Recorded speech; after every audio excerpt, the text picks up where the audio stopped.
Welcome back to episode 6. We've made it to 6, Marshall. Um, Crazy ride, crazy journey, but we've got a great story. We've got another great story for you today. Definitely an interesting take. Um, Dear friend of Marshall's. I personally have never met Ted, but it's been a pleasure the past few minutes. And so I will pass it off to Marshall so we can go ahead and introduce our guest, and we'll run it from there. Yeah, I love it. Hey everybody. We have Ted Kim on the show today.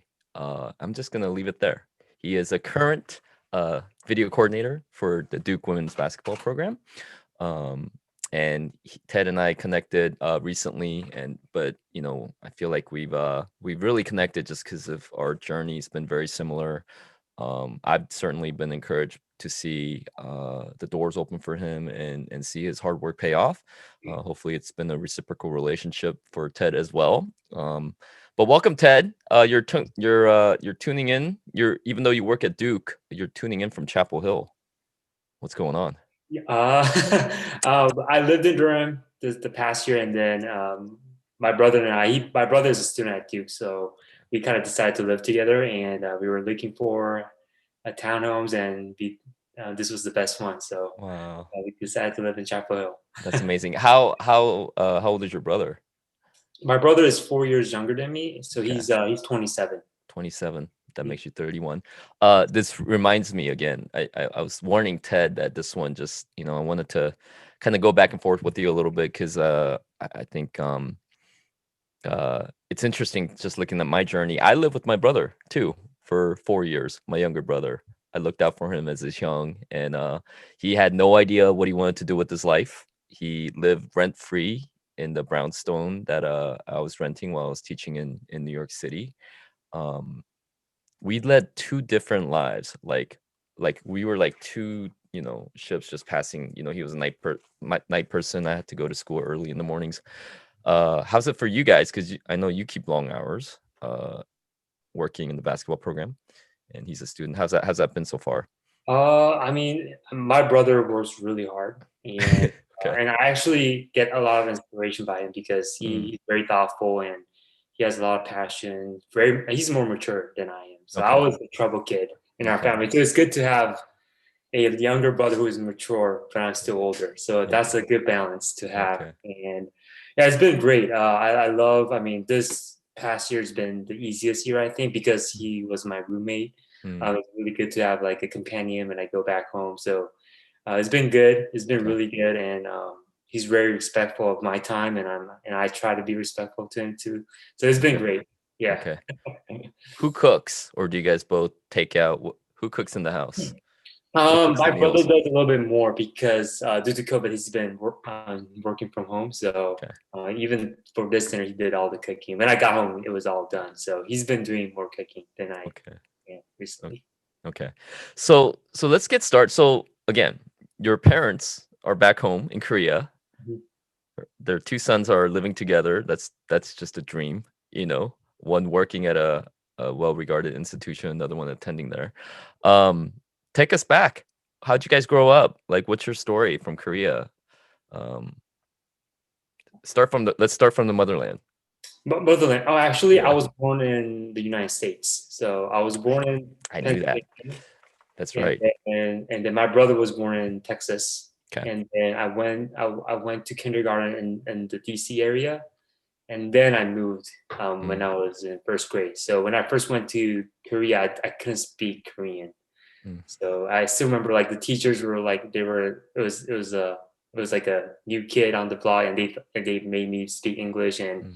it always had spelling bee, and I always got zero on my test score the first couple of weeks. So my mom had to like really teach me how to write Korean, and then in Korea I went to a public Korean school from elementary to middle school, and then from middle school I had a year and a half stint at Oklahoma, and then after that I went to international school in Korea, Korea International School, and then I graduated from there, and then from that point on I went to university in the United States, University of Illinois Urbana-Champaign, a big Korean school. And then yeah, and then from that point on, yeah, everything kind of started from that university. Okay. Where does basketball fit in all that journey, back and forth? Oh, from the beginning. Because my dad was he was. I don't remember obviously, but I heard the only thing he did was studying when he was in the States, and the one break he only had was Saturday basketball Yeah. match. So Yeah. I have a brief memory where he was wearing the Kareem Abdul-Jabbar goggles, and I have a little memory of him playing when I was really young, and then so basketball kind of started really early for me, and I remember watching the Bulls play with my dad, and Mm. um, ever like after I come back home, I always tell who won, and then if they say it, the Bulls won, I always say I want to watch the replay, and they had that videotape, and I watched it, and I had this big air conditioner box, and it was my basketball, so I always dunked on it and played by myself. So that basketball started really early for me. Yeah. That's Almost, amazing. I mean, we're 6 episodes in, and John Yim's obviously a good friend, but he's been, somebody that you reached out to and have had some encouraging conversations as well. But as you're sharing that, it reminds me of him sharing with us in the very first interview, how he fell in, love with the game, was watching the Bulls with his dad and all of that. So it's pretty cool to know that there's a genesis there. Um, so then you get back to, I mean, we just fast forwarded, by the way, all your whole like states to Korea to Urbana-Champaign. But is there anything in between that, just going back home in Korea that you want to share with the rest of us? Was there basketball, that you experienced in Korea before coming to college? like you know, like I'm not gonna lie, I think I'm very lucky and to be honest, privileged because to be a regular student in Korea and be able to play in an organized basketball team Mm, where you go home games, home and away games, you have cheerleading, you have a mascot, like that's like less than 1% in Korea, like yeah, unless you want to be a professional basketball player. that's right. Because the system is different. That's right. So the community sport in Korea is not they don't have enough, and I was that few who was able to experience all of that. So that was a huge part of me, and I think that really helped me develop who I am today. And I like when I think about like my days in Korea, I'm just really grateful because I didn't have to worry about the exam, the sunum. Yeah, I yeah, playing basketball actually kind of helped my yeah, resume in yeah. college. Like that's like no average Korean student could imagine that. So like those were like some of the best experience that I have. So I like when I think about that, I'm just really grateful. Yeah. No, that's amazing. Because for the people who don't really understand, like, how it works in the traditional Korean high schools, I mean, can you tell the audience a little bit? You are really our first dual citizen, guest. But people who, because that's something that Daniel and I, as we're trying to learn more about the basketball scene back in Korea, with whether that be KBL or whether that be the Yeondae Kodae, Yonsei University Korea University rivalry, but generally, like if you go to a regular high school in Korea, you have to choose. You end up being the jock, but you skip class. You don't, you end up not really being an academic focus. So you're in that tough rock and a hard place. Yes, and I'm not too familiar with the details, but I think a lot of the students decide in elementary. Yeah, If you early. start playing in middle school, they consider that late. I'm Yeah, pretty sure. yeah, So it's just tough. And I've been to some of the elementary school teams play, yeah, and it's very military like, and yeah, it's yeah, it did like their work ethic is off the roof. It's yeah. like they really practice hard, and all they do is play basketball. And even for regular students, my academic peak was when I was in middle school in the Korean public school because I all I did was study. Go to Yeah. a library to Fortier and study how one. That was my peak. I never passed that peak after that. So yeah, it's just I think it's not easy to be a Korean student. And obviously, growing up in Korea. So with that said, I'm just like really like grateful that I was able to live in Korea with my parents, and then at the same time do all these things that American students get to have in the Mhm, States. And mhm. like I did music, I did band, I did orchestra, jazz.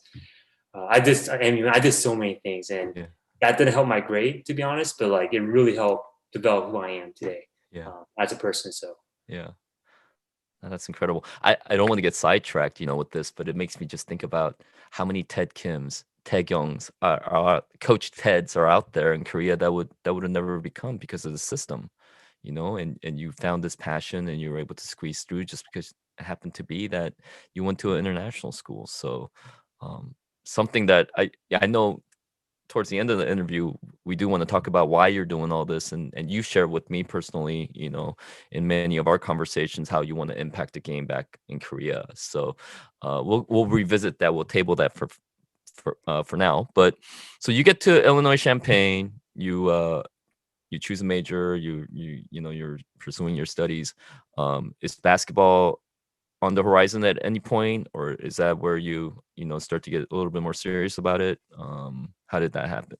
for me, like when I was in Illinois, so I thought I didn't really know what I wanted to become, and I was a psychology major, and I kind of wanted to like be a profiler, and go into like criminal psychology, but it was not really like I wanted to be it because it looked cool, but it wasn't. Yeah. And I had like a slump where because I actually was thinking about joining the Marine Corps, like the U.S. Marine Corps officer.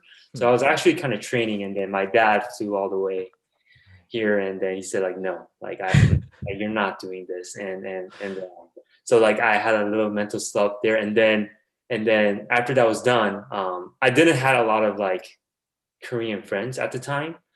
So I kind of decided out maybe I should join a soccer team, and then that soccer team at the time happened to do like a co-ed with like a women's soccer team, like a 동아리, like a club team, and that's where I met my girlfriend, and my fiance, and she was a sports management student, and she was like the only two Korean female student was in sports management, and so I kind of saw her what she was studying, and one day she was like, oh, I'm taking a coaching class, and so, oh, that's cool, and then she said, I'm gonna get like a certificate, and I'm like, okay, I might take that someday, and then I took it, and I fell in love with it. And then when I first approached my instructor, I told him I want to be a sports psychologist because I didn't thought a person like me could be a coach. So we kind of talked, and then I stopped talking to him. Like I think I even ignored his reply because it was nothing. It was something I didn't want. And then later I was like, I really want to be a coach. So I reached out back to him, and then he started to give me advice. He said he was like ways to kind of get my feet in the door, and one was the summer camp. Kind of just be authentic and send emails to all the schools that you know, and then yeah, just and then just tell them you will do whatever for summer camp for free, and then hopefully you get like a graduate assistant position. Like that was, and I didn't even know about that. So I started like That's good advice, by the way. That's I mean, now, but for a professor to give you that advice, that's how you do get your foot in the door, right? Yes. So here you are, you come to this professor, you're Korean American, didn't play on the teams or anything like that, and you're telling him something that's kind of audacious, and he didn't laugh in your face or anything like that. He said, hey, okay, we'll give you a try. So then you do that. Did you find programs for you to go and work on summer camps? Or so the funny thing was like actually I was being authentic obviously, and then I kind of added like a recruitment tool just to like catch an eye. So there were 4 schools that reached out, and 2 of them just was interested in recruit. But like one school was just they just loved my story. So I worked for that school twice in their summer camp, which was like I'm really good. I'm still in touch with them till this day. And then another school was Gonzaga. And the funny thing was like my girlfriend graduated from Spokane, and there's like less than 10 high school Koreans in there. So I remember her like saying like, oh, you went to school in Korea? And so, oh, I went to the city. Like, where did you live in? Spokane. Like, oh, where's that? Oh, Gonzaga. Oh, the basketball school. Right. And then like 5 years later, I'm like, oh, I'm about to email Gonzaga. And it's like, oh, that would be funny. And then the next day I was having a Bible session with my pastor, and then I get a call, and then it's the Spokane area number. Oh, So I get it, and we talked. It was the assistant coach, Right. and we talked, and then he said, "Have a great Bible session," and then I moved up there for summer camp, and then like I said, when I was about to leave, he was like, "If you're interested in being a GA, Hold you could on. join us." This is your senior year, junior year? What summer are we This talking? was my senior year, so So you don't have a job. You don't. I was applying to schools, and that's when the story comes out. I was applying to graduate schools, and then I got accepted to some, and then but that was when I went back to Korea for winter break, and I told my mom and dad that I'm gonna go for coaching. Like I wanna try. You're going to go what again? I'm gonna pursue my Coaching. to be Okay. a coach, and then that's the funny story. Like my mom cried, and my dad was quiet. That's not funny at all. That's tragic. And then December, yeah. we were drinking beer. I still remember the location and the type of beer we were drinking at the time. But so my mom cried, and his mom was like, "Is that really what you want to do?" And like, yeah. And then my dad was just like in silence. And so yeah. So and then later on, then the Gonzaga thing happened. Yeah. So that's how it kind of started. Do you think there's any small part of your dad that was proud that his son was doing something just so bold? My dad really regretted teaching that. Oh no. He said that because that was like our dad's son thing. Because like a lot of Korean dads they're very like really quiet, and they don't really interact well. So like basketball was the route for us to like engage. So we play one-on-one a lot. Whenever I play a basketball game, we always sit in the back. Mom is joining me. My dad's like talking about basketball, and he really regretted it because he thought he maybe affected to it. And then when I got into Gonzaga, when the coach said come to Gonzaga, I was too late to apply for the program, so I had a year of being a peksu in Korea, and I coached in high school, and I was basically a peksu. Yeah. So there were times, by the way, for the non-Korean folks, it means white hands, and it literally means like you don't work, because that's why your hands are so clean, right? Oh, yes. So I apologize for that. no, it's great. No, this is also our first episode where we're gonna teach you guys how to speak some Korean for the 5 of you who are tuning in, the faithful 5. But no, man, that's I just the energy and the faith. Like every time I get on the phone with you, I come off and I'm like excited. I don't know what it is about you. It's truly a gift. And like we've had some phone conversations without face, we've had some video stuff, but like I mean, just for you to make those decisions, life decisions, and at your age when you were there, and to risk putting your mom through that, the opposite. That's the hyoja is another Korean word. Like hyoja is like just basically a good son, good daughter, and you're making this choice. That's the opposite of that. But the ball is life. Basketball Jones, the bug had bitten you hard, and so of all the places in America to live in, you are on your way to Spokane, Washington. Yeah. Tell us about that. Like that first year, the second year, all of that GA life. Let the people know how hard it was. It wasn't hard, but like I had to. My car was in Chicago because my aunt lives in Chicago. Okay. So I went to Chicago to pick up my car and my stuff, and then I started driving from Chicago to Spokane. Yeah. And I was just like, "What am I doing?" And I still remember that drive. It's like where because I was it when you were driving through like North Dakota or like I stopped by Montana? Like, what am I doing? Montana, Idaho, and it was really beautiful, by the way. Yeah, but it's just I was like, what am I doing? Yeah. Myself, and it was a quite of a road trip. And then when I went there, like I was a practice player too, and then because I was allowed to be on the court, and I was doing that. And then at one point, a practice player, not a GA, he tells me how to use a screen because I didn't know. Like I played basketball, but I didn't know, like, because I like international school basketball. I hope my coach doesn't see this, but like the level is not high. No. It's not high compared to United States coach. I mean, I think there's some great coaches like in all levels in the United States, and that's not the case in Korea. So I didn't even know how to properly use a ball screen. And a practice player, a regular undergrad student, was teaching me how to do that. Yeah. So I felt obviously I had a complex of that I felt like I didn't belong here. Mm-hmm. So what I started to do was, you know, I wanted to be the best laundryman, and I was like laundry, like be on time, and obviously I went to a military that was really high on that. Yeah. So I was like, wait, so I'm in my late 20s and I'm doing laundry for college students all over again. It was Absolutely. funny, but I was doing that like I just wanted to help the team. Mm.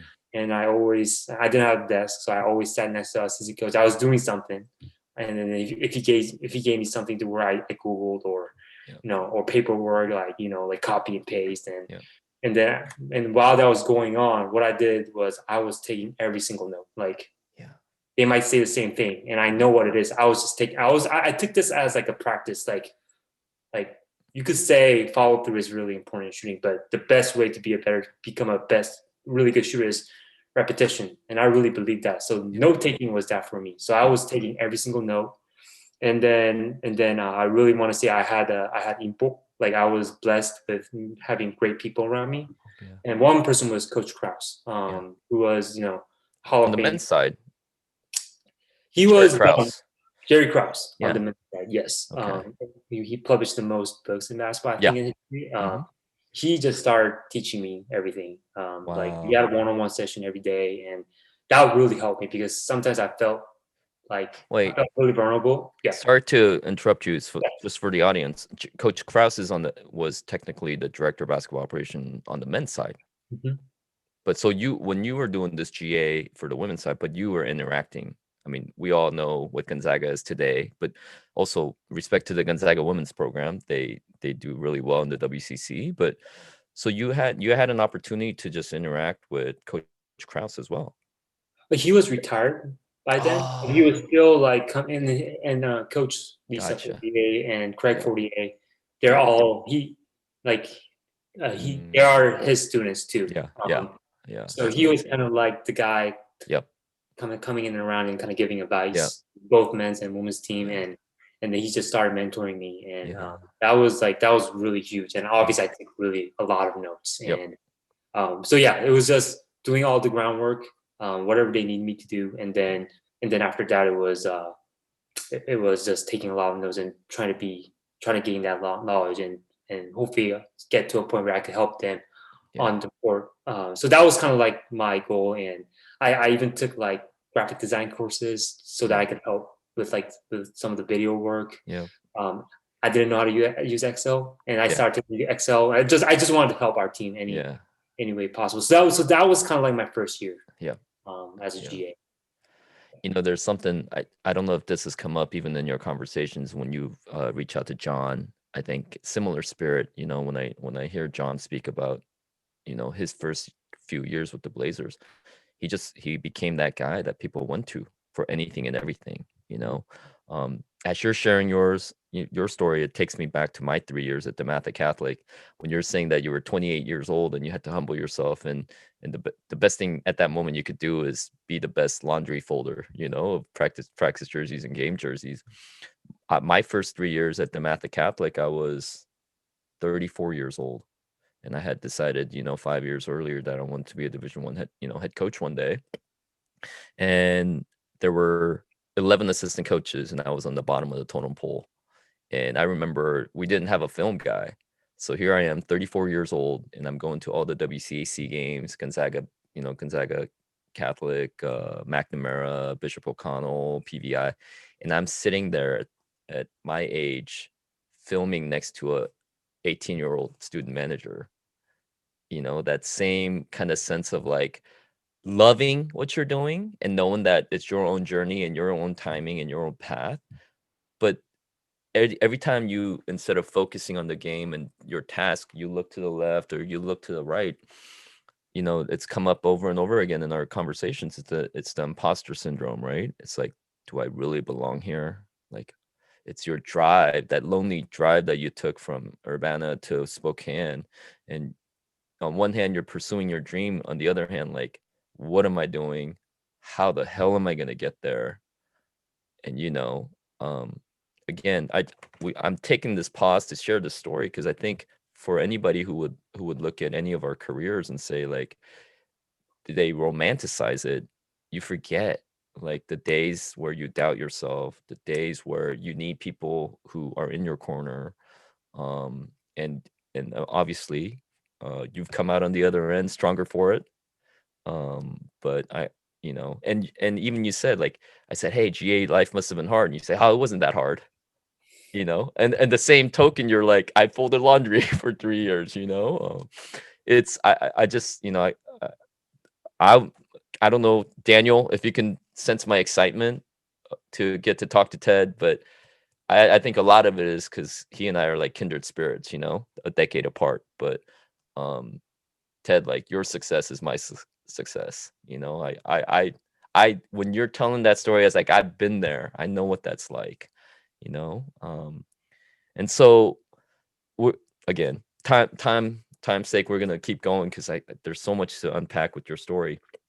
You do your GA deal, and then the next step is where? So the next step is so I was doing projects. So like I think my assistant coach kind of seen me grow as a basketball manager, and I think he really liked because I was taking so much notes. So I was thinking kind of the same way as he does. I mean, obviously not as high level as he is, but I was doing these projects for him, and I think he really liked it. And then he became my other good mentor, and he was more like realistic. He would say stuff like, if I'm wrong, I'm wrong. And we were talking, and then we were kind of deciding what I wanted to do after my GA year. So in my second year, we were talking, and then he said, can you help our team? So he said, I think I have a strength in analytics, and he said, can you help our team gain that, two to five possessions advantage in every game?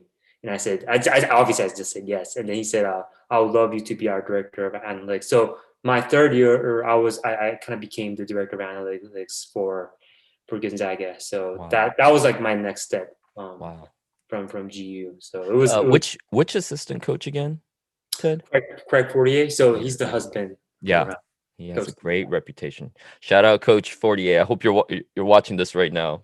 Yeah, you had a big impact. Yeah, much respect. How does this man see this in you and believe in you and give you this title? And what a audacious statement to make. Can you help us find 2 to 5 possessions? That's the ball game. I know. Yeah. I know. It's just yeah. So and like another like a big moment for me was like I was thinking about what I could do for him, and then there was some like post-game analytics that the men's team were doing very similar to the NBA. So I did that, and it's just like basic calculation. Yep. And if I was in a Korean team, oh wait, I don't want to say too much bad, but like that was in a proper way. Yeah. To begin as a first year recruiter in Korea. Like don't put too much opinion, but just do something that could help them. And he saw this and he was like, what is this? And like, this is not yours. Like, I want your basketball knowledge. Like, I want something that is from you. And I was like, damn, like that's crazy. So like, that was when I started like being my first start. I think analytics, like I always say when it comes to analytics, I always try to find the number in the video and then explain it by basketball fundamentals. That's my 3 philosophy. If you could back it up with those 3 categories, you could convince a lot of coaches. I believe that. Yeah. And it's been proving. So I was thinking, what can I do? And then I was like, I'm just going to do Excel. So I started like analyzing every possession in Excel, every possession, one by one player. And then I knew what Coach Fortier was high on. So I tracked that separately. And then I was trying to find trends. And then I think that really helped me grow. That was like my best development year for that first 3 years. And so it was really good. It was really fun. And I started doing that. And obviously Coach Krause was always there to support me. And Coach Krause was more like, he never taught me like the plays, or like the skill. He was more like big picture, like what kind of mindset you need to have, like the servant leadership, some of the John Wooden philosophy that is outside of the game. So I was getting that. Like he was building me the groundwork, the foundation, and then keep emphasizing the fundamentals of the game, like just like really basic fundamental game, like being on balance, like rebounding and while that was going on, I was doing my analyzing of our team, and Craig Fortier was there to kind of help me, and I think we kind of helped each other at one later on, and Yeah. it was like a perfect scenario for me. And Yeah. like I said, there's nothing to do in Spokane, so it was just like basketball, home, basketball. So I really grew a lot, and it's a perfect place to start your career if you want to become a coach, I think. Yeah. Yeah. There's your Gonzaga pitch.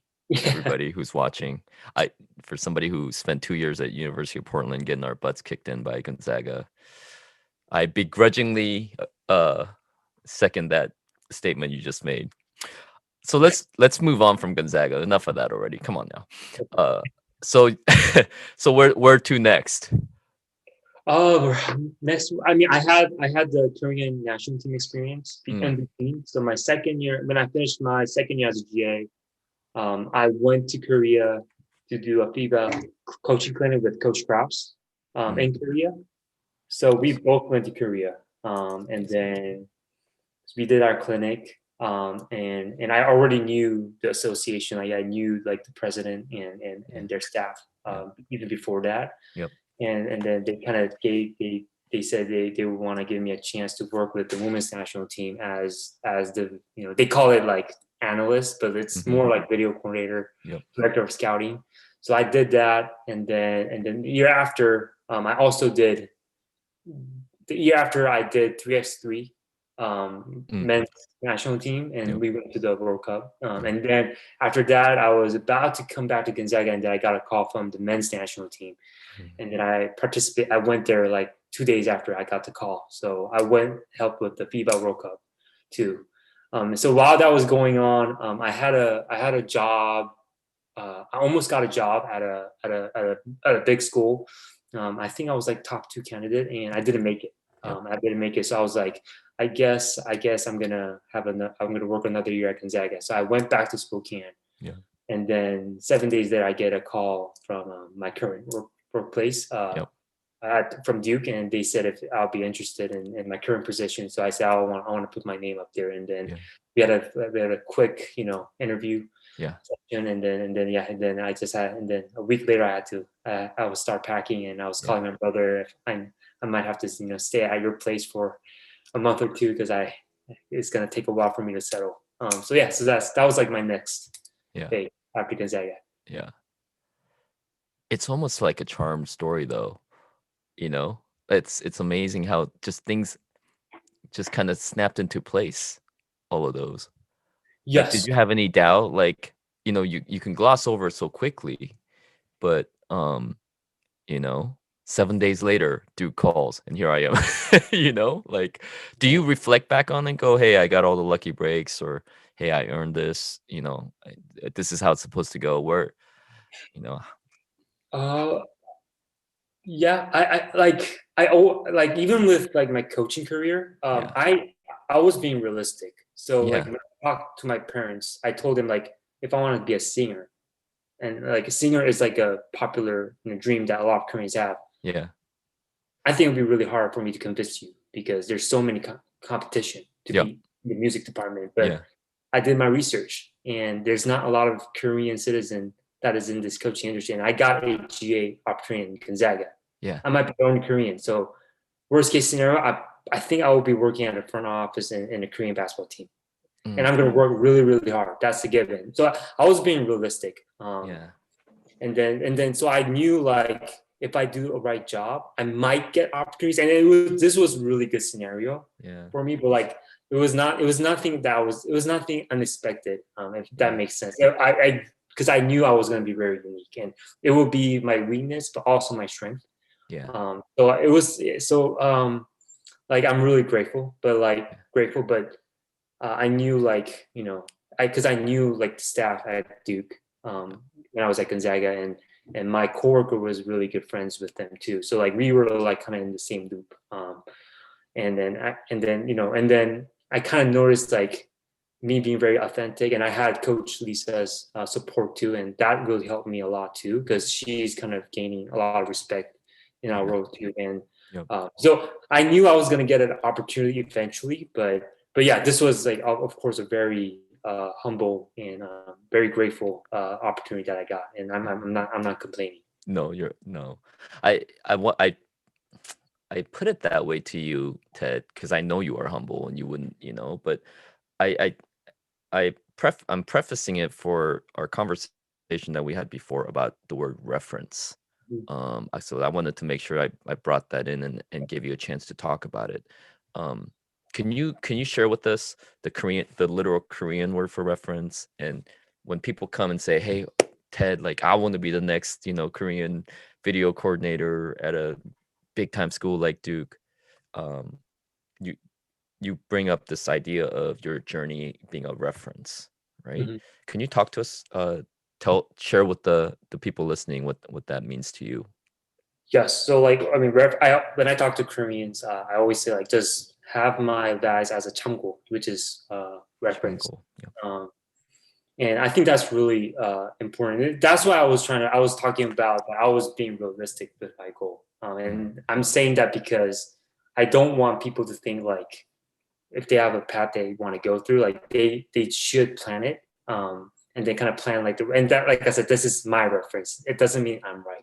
Yeah. But I just wanted to say that because there's a YouTube that I like to listen to, and he's very smart, really like open-minded, and he talked about like in Korea it was all about people who has the most knowledge, who's really good at memorizing, like 1+1 is 2, like those type of people, they consider those type of people to be successful back in the day. Right. But now he thinks people who are savvy Yeah. are they succeed more than people just like people who just have knowledge. Yeah. And then that's why I always say like they ask me for like I said, I talked about the recipe. There's no recipe. Like Yep.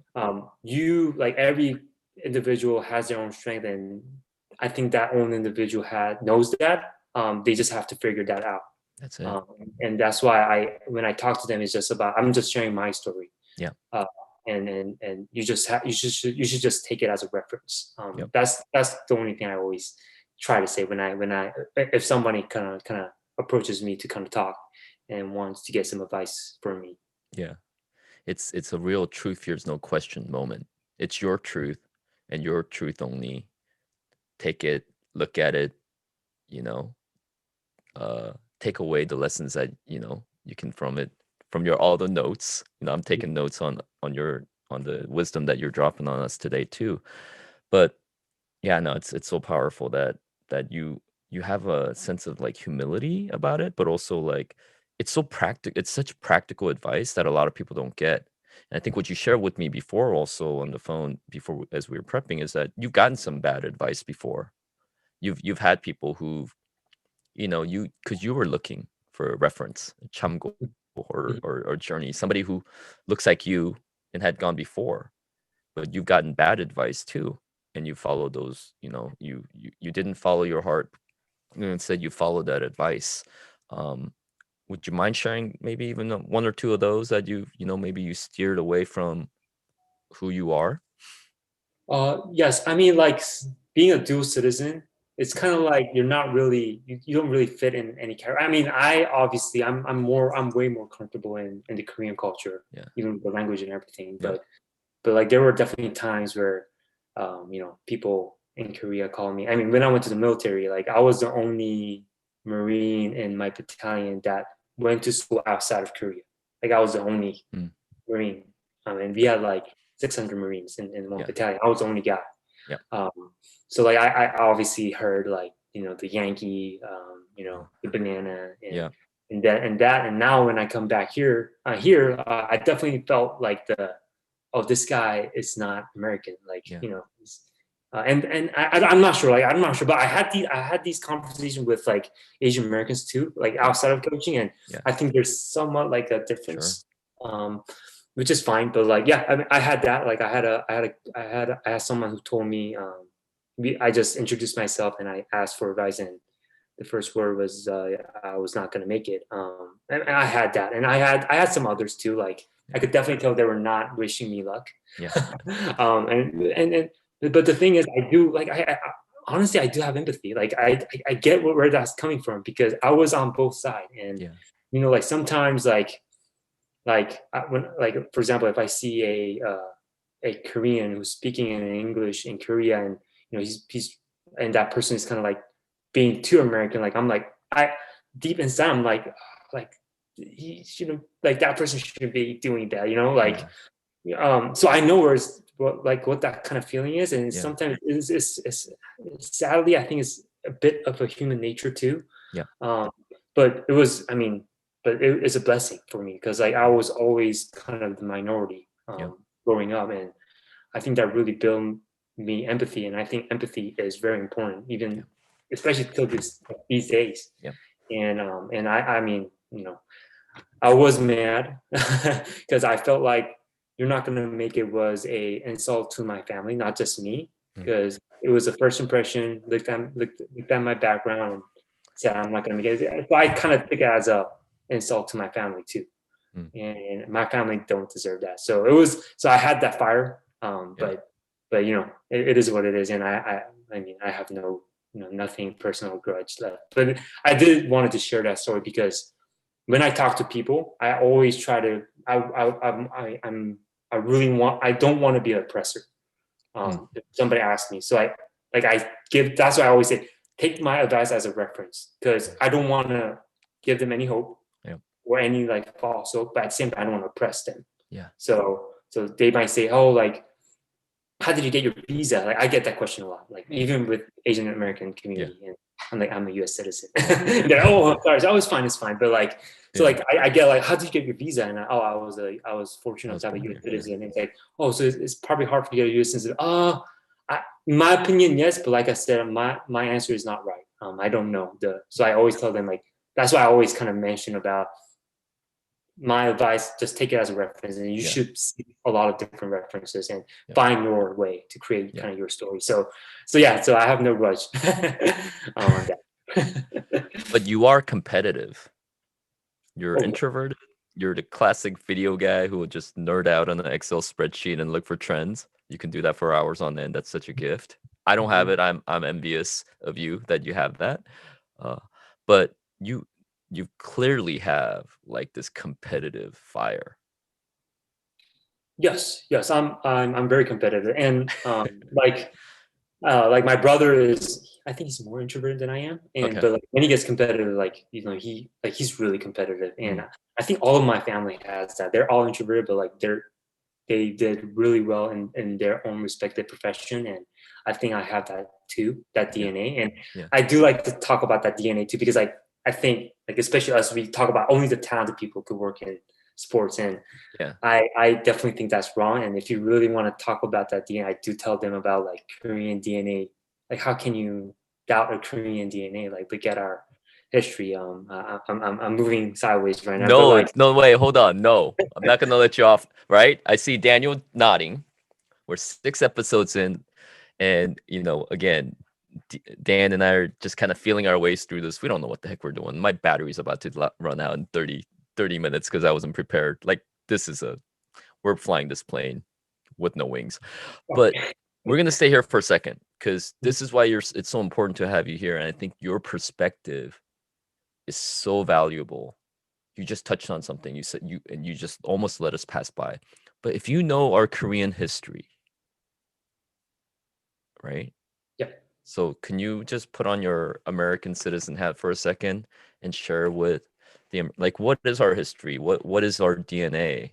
You know, Daniel, were you born here or were you born in Korea? Born here, born and raised in the born and USA. Hi, Daniel. By the way, welcome back. He's been here the whole time, faithfully recording and taking notes, overseeing us. So Daniel was born here, and Ted, you were born here too, but you spent time in Korea, and your parents, you know, obviously, still back there. I'm a 1.5, what they say, you know, generation Korean American, but really, like, I came when I was 10. I'm 45. I'm like a 1.2, 1.18, you know, Korean. But the DNA between the three of us that runs is the same. So, I mean, other than the actual ethnic heritage, what is it? How do you define it? I mean, like, you know, like I just say like you could make an argument in modern history. There's only one country that overcame that had that economic, growth, economic miracle. Like went through colonized, went through war that wiped out everything, and when we felt like we got better, we went through IMF, and now we're like look at what we're doing. We didn't have the resource. We definitely don't have the population advantage, Yeah. but we just grind and we just work really, really hard, and then people can say bad things about our education system, but look at Koreans work really, really hard. Like so many, from a Korean American perspective, like a lot of the American dream happening for like immigrants, just starting from zero and just building up for their family, and great stories in Korea. And like I said, like that's why I can't really get mad at people who judge me, because I was the same guy. I said, oh, Korean music could never make it. Oh, same. They like it. I was Korean so judgmental. Yep. never can make it, but like look at now, like so like when people say like Korean sports can't make it, like I tell them like look at our history, economic, like our culture. I mean, sport is gonna be next. Like someday. I really believe that, and it's because I really have pride in.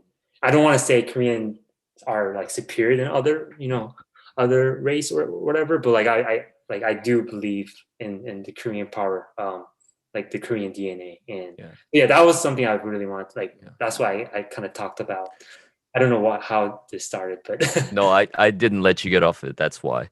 But as you're saying it, and again, people who are non-Koreans can watch this and go, wait, what about us? But what made me think about, it's the little economic engine that could, right? I mean, it made me think about Gonzaga and their history. This is gosh darn it, I said I wouldn't talk about them again, but here I am. The school almost went bankrupt, and when Coach Few, before him, Coach Munson, they have the Cinderella story on the men's side and whatever. And just Coach Few at least on the men's side, what he's done year in, year out, and just staying true to their DNA of who they are, recruiting their type of players. They wouldn't go and recruit top 5 players, top 10 players. They would recruit the Gonzaga players. And then, they finally get to the Final Four, a couple years ago, and now they're number 1 in the country. Some of that like rise is really similar to like what the South Korean economic engine has become. So I'm just making that connection as where you and I are talking, but you are like right at the intersection of all of that. So you are the man to definitely change basketball in Korea down the line, and I'm excited to see it. But thank you. Yeah. So that's and then like when you look at Korean sports, like there's not a lot of parents that send their kids to be an elite sports athlete. So it's like if you look at the percentage, it's like less than 1%. Yeah. And out of those kids, we still compete in the national stage. So like when people say, oh, Korean can be blah blah blah, like if you look at the population, like if I compare like US, like everybody plays sports. Korea that's not the case, and we're still competing. That just kind of shows that that like we have what it takes, and our system is not even good. It's still very old. That is the truth. Like that is something I don't feel sorry about, because in the end of the day, like every people who loves Korean basketball, whether it's the former players, like we all have the same idea that we need to change. But the approach is different. I think the approach might be different here and there, but like we all know that we need change, and we still have this old system, but we're still competing. So like just by that fact, I think we still have what it takes, to be really good and kind of prove people wrong that my best basketball coach. I have 3 best basketball coaches, and one is from Berkeley, and he talks about there's only 5 real jobs. The firefighter, doctor, teacher, military, police officer. Which his main thing was like, my job is not a job. So that was his. And then my another one is Ginobili. This legacy thing is overrated. Wow, I've never heard that before. Ginobili said that. And then Coach Greg Popovich said, this is only basketball. It's just we're just trying to find a way to put a basketball on the hoop. So it just kind of, it was more like if you look at perspective, it's not, it's just, this legacy thing is overrated. So I wanted to point that second quote out because I think that talent or, that DNA difference or whatever, I think that's really overrated. And I think we could definitely find a way to, maximize our talent. So this is just like the competitive side of me. Yeah. So, yeah. Yeah, that's amazing. I'm hype. I'm ready. When can we go back? Dan, every time I get off the phone with Ted, this is part of why you can see I just call him when I'm down. But when are we going to Korea? When are we going to do this? How do we start this ball rolling and changing basketball in Korea? I don't have that much of an. Oh, come on. I'm still in a stage of building trust and rapport. Okay. Like when I was with the national team, like some of the trainers, they don't say 존댓말 to the younger players because they're the young, Say 존댓말, by the way, for others is like when you speak in Korea, when you speak from you're a younger person, you speak to an older person, you add honorific, right? Yes, yes, So instead of like a casual thanks, it's always a thank you. Or, yes. It's like chol is like give it to me versus 주세요, right? And you put a yo at the end and all that. Yeah. You're saying the trainers or coaches, athletic train, who doesn't say 존댓말 to who? Oh, like me, like I don't care how young they are. I never crossed the line because I was a non-former player that is kind of in their role compared to trainers. Got it. So I really took my time. Like when I went there, it was back to laundry day. I didn't do laundry, but Yeah. but I rebounded. Didn't say any opinion. Mhm. Unless the coach asked me to do it. It was like if they want to grab some soju, I was there just putting the the spoon first and putting water to the elders to the coach and I just did that and because I knew like if I want to influence Korean basketball I have to build that rapper. I have to gain their trust and tell and show them that I'm really humble. I'm really grateful because of them I'm here. Just want to show that that gratefulness that I have and the respect that I have towards them and it took a long time like like with like players I start to become I have few that I stay in touch but like it was after the season was over. I never said like I never treated them as like a younger sister or brother. Like I always treated them as a person I first met. I maintained that because I didn't want to give any room where they're gonna think me oh this guy is a fluke or this guy thinks he's good because he's from the States. Like I didn't want to give them that impression. So that was like the rapper building that I really had to do. So I think it's still a progress for me personally.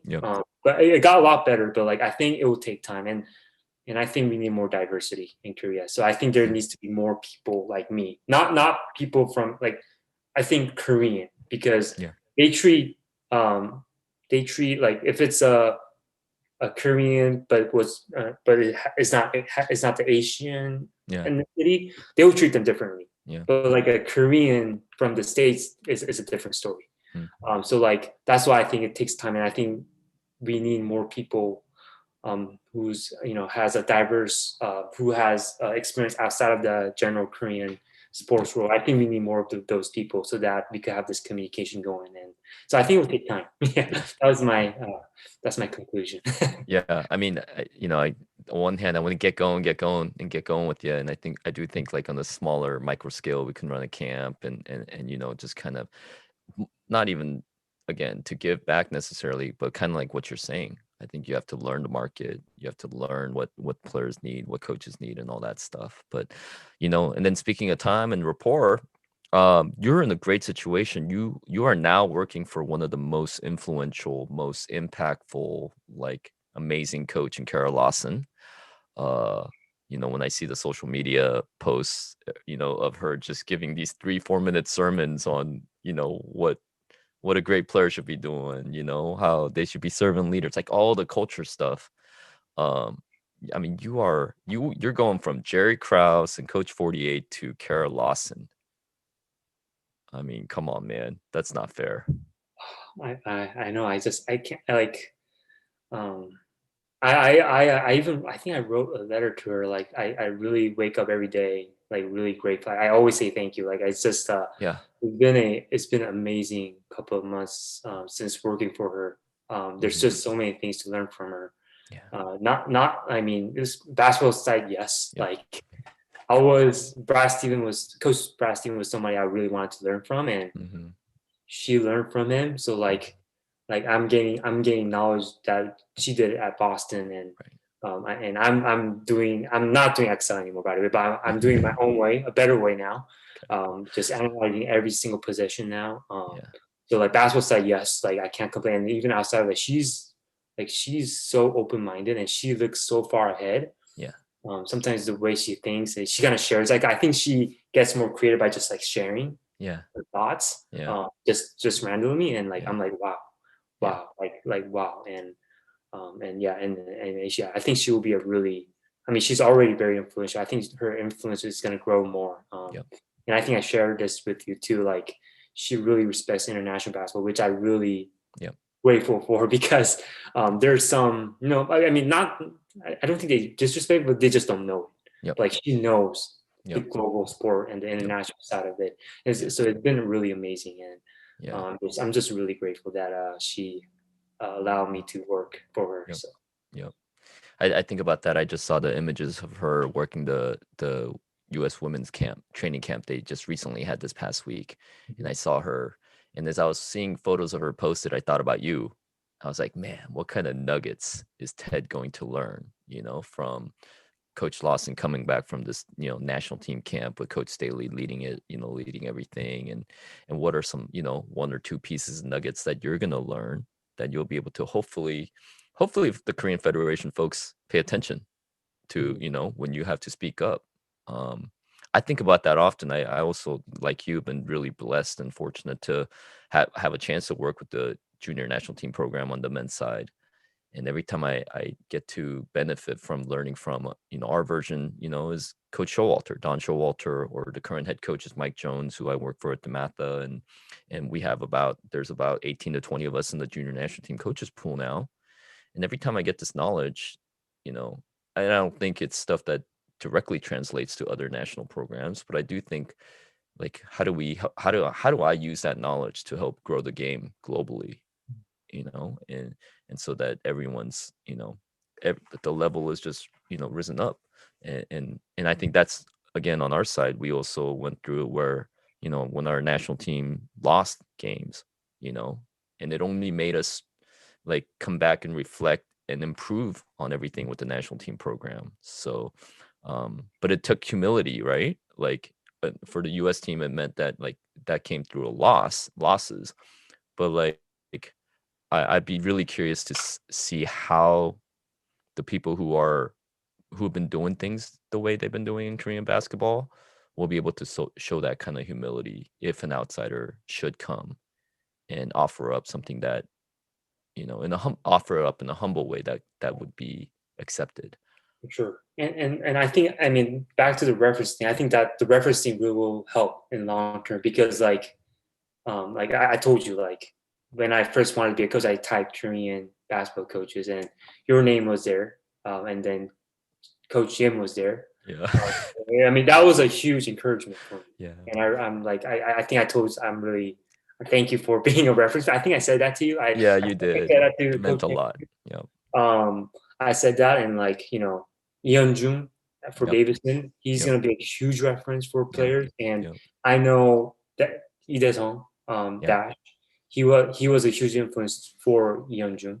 And some people might say Lee Dae-sung career was not successful, but he was actually an influence to me because like when I was in college and the Linsanity was happening, and I go to neighborsports.com and he's like doing an interview, and he was in college at the time. He was saying, I really think I could beat Jeremy Lin one-on-one. And then he just leaves, goes to Hawaii. I was like, I want to live like that guy. Like, and I didn't know, and then I didn't follow him after that. So like when I first met him, I didn't know he was the final MVP. Sorry, Dash. But but I told him like, you influenced me. And so I think I mean I'm definitely not gonna beat that big figure, but like I think we need diversity and like people like you, coach, and Yeonjung Dash, and like so many others. That's gonna more.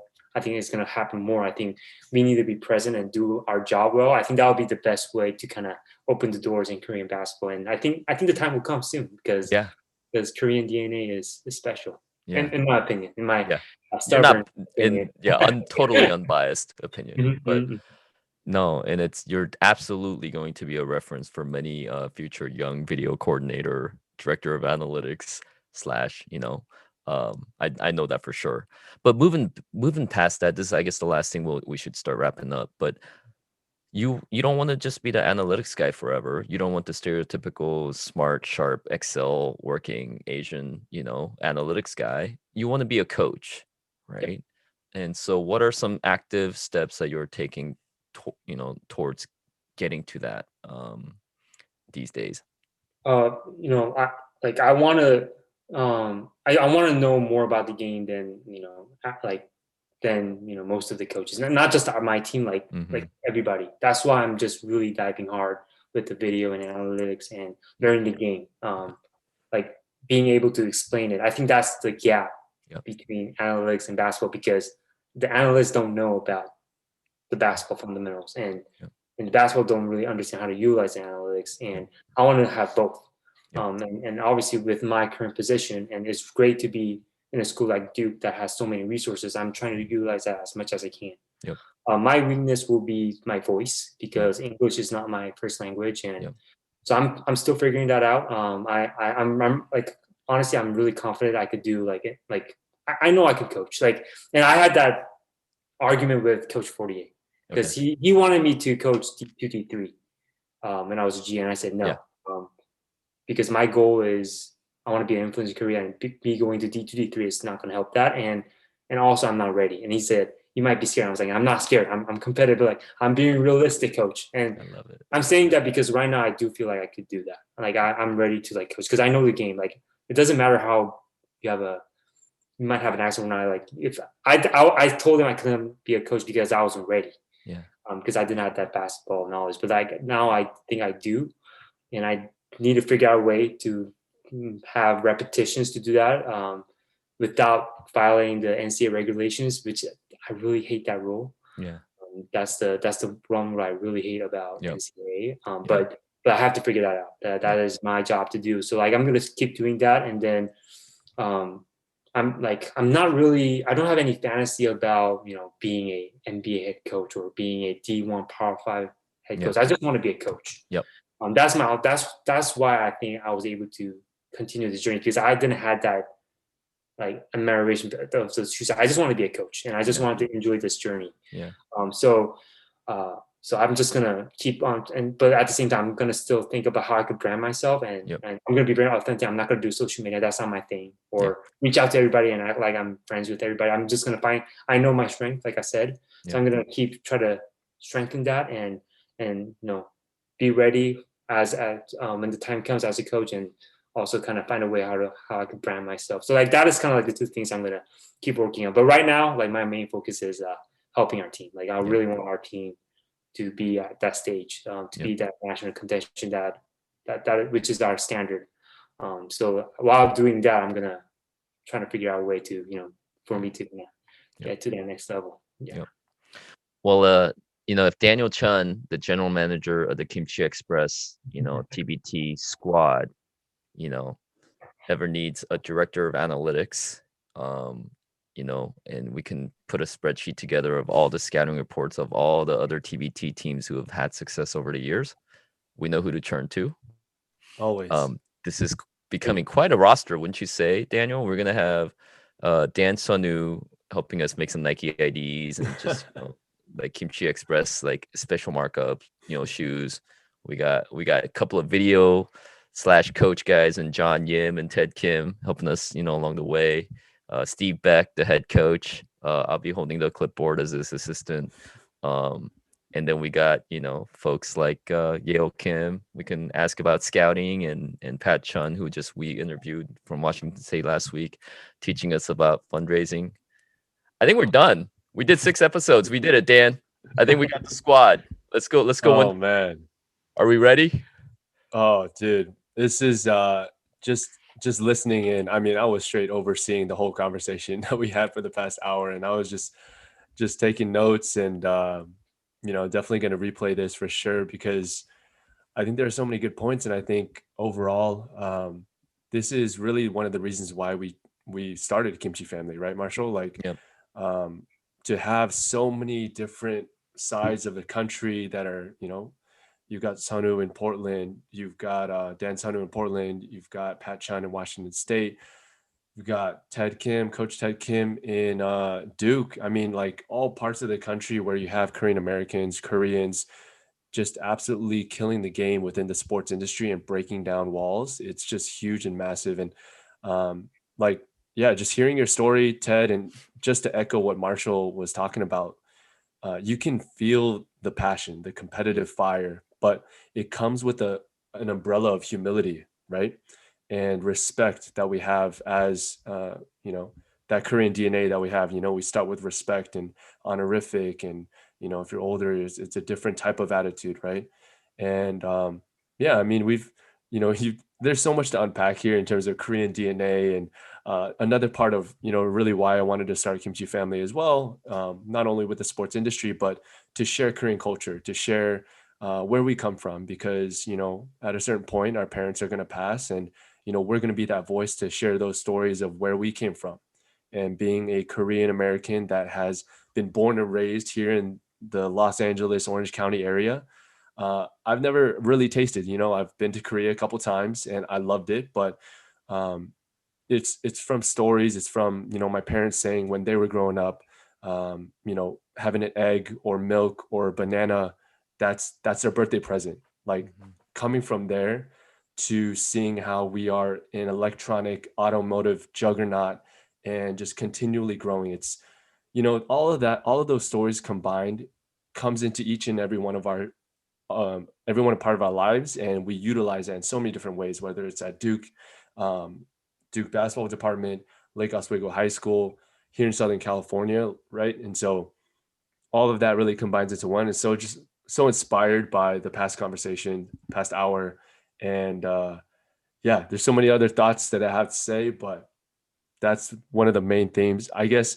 one question I did have for you is, you have experience in the Korean basketball industry, and you talked about building trust, right? That's a lot of things that we talked about with Pat Chun, right, Marshall? Yeah. Building trust, doing the little things, and then from there, people will entrust you to start making decisions.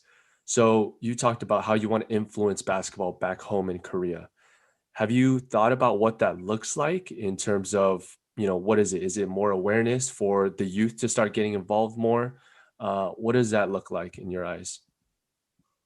Uh, like I said, I don't have like any plans of me going there and be a politician or anything. I hopefully I could influence others, like being a reference. That's always the foundation for me. And yeah, I'm gonna work hard and be ready for those who want to influence in Korea, and Mm. and hopefully I could help them wherever I can. And and then just I think I think if people get more aware of like, oh, like this can be done. I think I think the change can happen without me being there, and hopefully like people like you, Coach Cho, and like Yeonjung and everybody could kind of open that up in Korea, because I think it just takes one person to make that trickle effect, and I just want to be that smart part of it that could help that.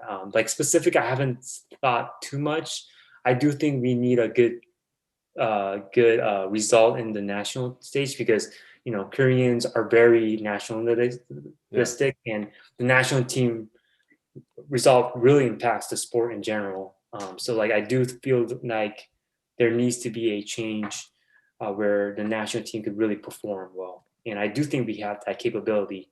I think we just need some changes in cooperation within each other. So I don't know if I could do that, but I think that's probably like the direction that I think people should think about in Korea. But Yeah, definitely. That's what we're all here for, right? We're all going to do it together. Like Marshall says all the time, he's like, man, when are we going to go to Korea to run a camp? And I think it's just a great small step that we can definitely do. Like that is something that, can be done. And from there, it's just building blocks and driving momentum from there on out, providing awareness. And so that is going to definitely be next on the docket for us. Right, Marshall? No, absolutely. And I mean, I'm like Ted. I'm not gonna divulge everything. I have thoughts. Uh, but no, we'll start with the camp, but also this. I think it's getting people like Ted on and sharing his story, and hopefully this will circulate all throughout the Korean international school circuit. The guidance counselors probably won't show this because then all the parents will be in uproar because all these young kids at the international school want to go work for Nike at like Dan Sonu or go be a basketball coach like Ted. So maybe not, but we'll infiltrate somehow. We'll get the word spread. We'll get your story out, and then we'll go from there. But I'll hand it over to you, Dan, for our last go get 'em question. Yeah. Classic question that we always like to ask. Yep. Coach Ted Kim, what is your favorite kimchi? I have to say it's 묵은지.